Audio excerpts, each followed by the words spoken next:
Hello বন্ধুরা, সবাইকে নমস্কার। তো দেখুন, আমরা গ্রামের বাড়ি এসেছিলাম, আপনারা তো জানেনই। উনুনে রান্না করছি মা আর আমি। এখানে ভাত বসানো আছে আর মা এদিকে সবজি কাটছে।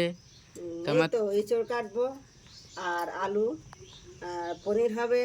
আলু দিয়ে পনির হবে, এঁচড়ের সবজি হবে, একটা ভাজা হবে, কচু শাক হবে। কচু শাক কাটতে গেছে বাগানে, তো সেটা দিয়ে একটা রান্না হবে।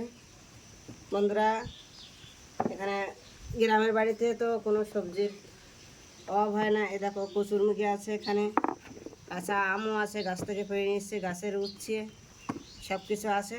তো এইগুলো সমস্ত কিছু দিয়ে একটা ব্যবস্থাপনা করে সব রান্না হবে এখন। দুপুরে সকালের বেডে একবার রান্না হবে, তো তার জন্য আমরা প্রস্তুতি নিচ্ছি।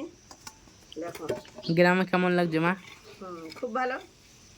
ভালো। গ্রামের পরিবেশ আলাদা, শহরের পরিবেশ আলাদা। হুম।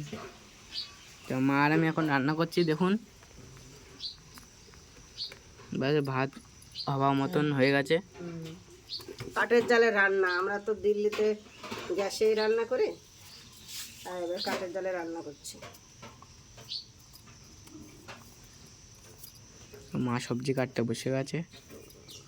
আলু ছেলে নিচ্ছি, আলু দিয়ে পনির দিয়ে হবে।